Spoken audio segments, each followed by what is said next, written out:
And then you have the Supreme Court, after two decisions on the local level, the state level in California, around racial profiling of Latinos, which we refer to here as the hunting of Latinos, that has created a blanket of fear around this city and has had detrimental impacts to our economy. We had two court decisions, and then the Supreme Court basically gave a green light to racial profiling. They are trying to dial us back to the 1940s, and that is a tragedy for the American people. As far as Karen Bass a few minutes ago, she obviously doesn't know how to read. What the Supreme Court stood up for is reasonable suspicion. Officers develop reasonable suspicion before they make an arrest, and that's a myriad of different factors they consider to have enough cause, reasonable suspicion, to temporarily detain and question somebody.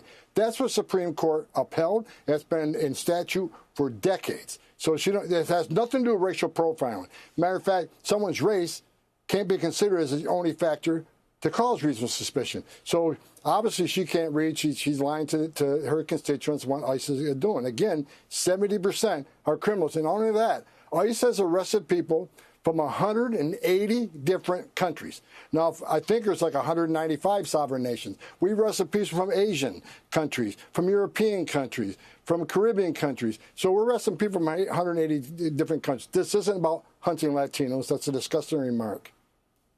Okay, let's talk about the hunting of Latinos and the never-ending refrain of racist, Nazi, fascist, Gestapo, on and on and on.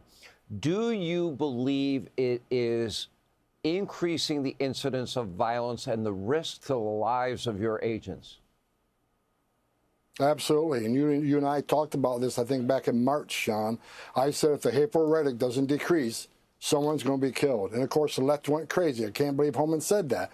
And, unfortunately, I've been right. There's been 3 shootings in Texas alone where one officer was shot in the neck.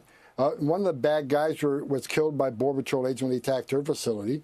Yeah, and now we got a detainee that was killed, not 2, in Dallas, Texas, when they were shooting into a van, hoping to hit ICE agents, but the van is shaded, so they actually hit our detainees. So, you know, and I tell you what, it's not over. If the rhetoric doesn't stop, it's going to happen again. I've seen this game over and over again in my 40 years. This movie's going to play again unless the rhetoric stops.